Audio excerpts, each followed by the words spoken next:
मैं नादिया राजपूत देसी उर्दू टीवी तो जिथे जिथे साडे पंजाबी भैन भरा वसदे ने खास तौर ते भारत पाकिस्तान ते कैनेडा सारियां नूं मेरी जानिब तो सत श्री अकाल खुश आमदीद ते जी आयां नूं। सब तो पहला एक नज़र हैडलाइंस ते।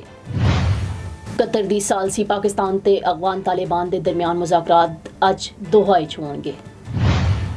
अमरीकी सदर दियां धमकियां, भारत ने रूस तो 50% तेल की खरीदारी घट कर दी। ईरानी सदर का कहना कि पाक अफगान कशीदगी घट करने लई तमाम वसाइल इस्तेमाल करांगे।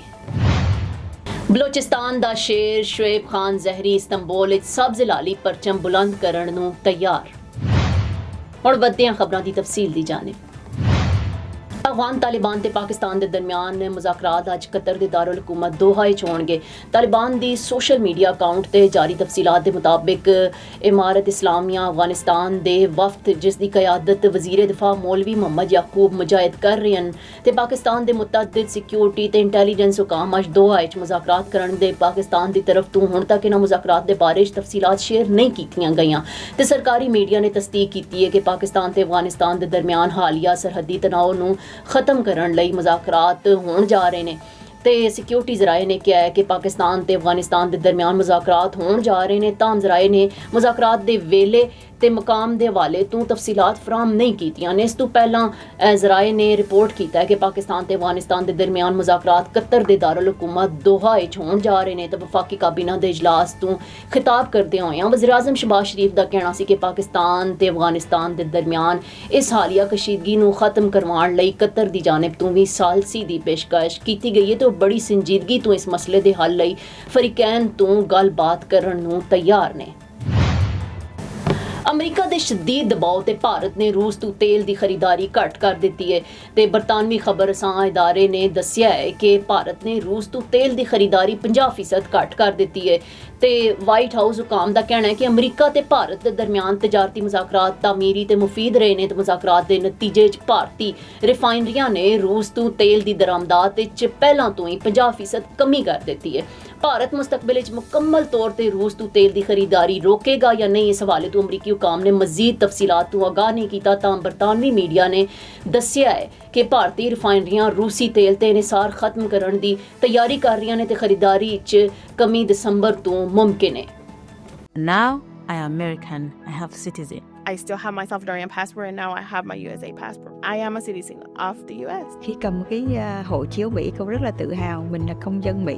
La ciudadanía para mí significa oportunidades. Si ya tienen el tiempo que pueden hacerse ciudadanas, que lo hagan.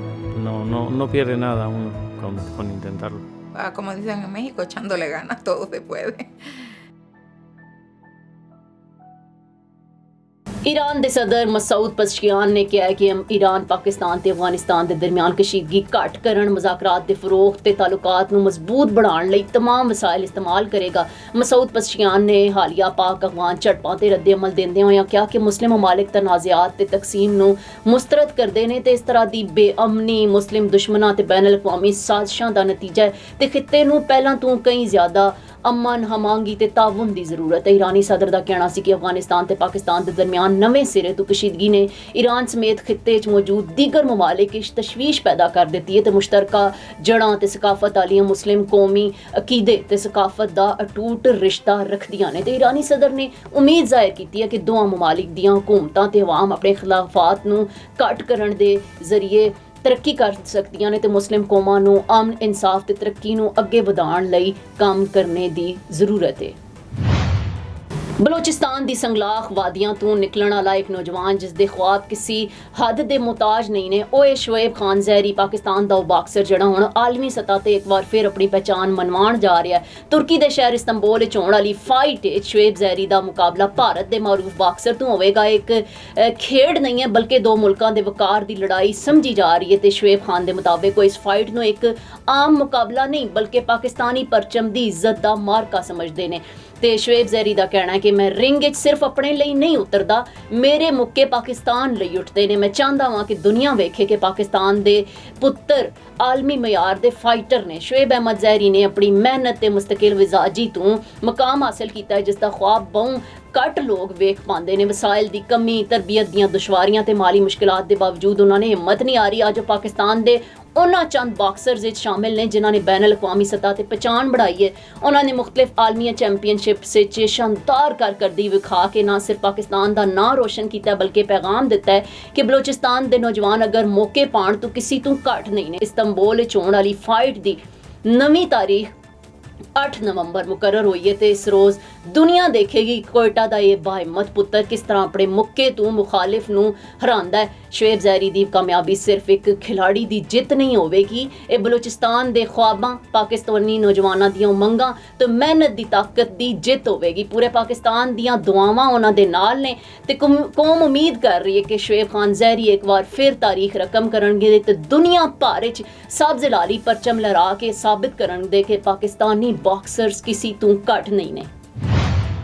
ਦੇਸੀ ਉਰਦੂ ਟੀਵੀ ਤੋਂ ਫਿਲ ਵਕਤ ਇਤਨਾ ਹੀ। ਮਜ਼ੀਦ ਖਬਰਾਂ ਤੇ ਅਪਡੇਟਸ ਲਈ ਵੇਖਦੇ ਰਹੋ ਦੇਸੀ ਉਰਦੂ ਟੀਵੀ, ਦੇਸੀ ਟੀਵੀ USA, DTV NN ਤੇ ਸਾਡਾ OTT ਪਲੇਟਫਾਰਮ DTV Flix ਜਿੱਥੇ 3000 ਤੋਂ ਜ਼ਿਆਦਾ ਚੈਨਲਸ ਨੂੰ ਵੇਖਿਆ ਜਾ ਸਕਦਾ ਹੈ। Now I am American. I have citizen. I still have my Salvadorian passport, and now I have my USA passport. I am a citizen of the US. Khi cầm cái hộ chiếu Mỹ con rất là tự hào mình là công dân Mỹ. La ciudadanía para mí significa oportunidades. Si ya tienen el tiempo que pueden hacerse ciudadanas, que lo hagan.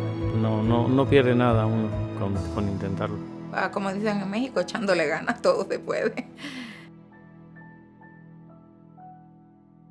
Neurological care is a pressing healthcare challenge in Pakistan.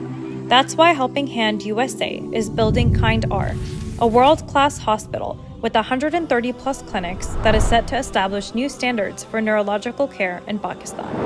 As the first phase nears completion, anticipation is growing for the launch in the second half of 2025. Give zakat and sadaqah through Helping Hand USA today and join this historic endeavor to redefine future healthcare in Pakistan.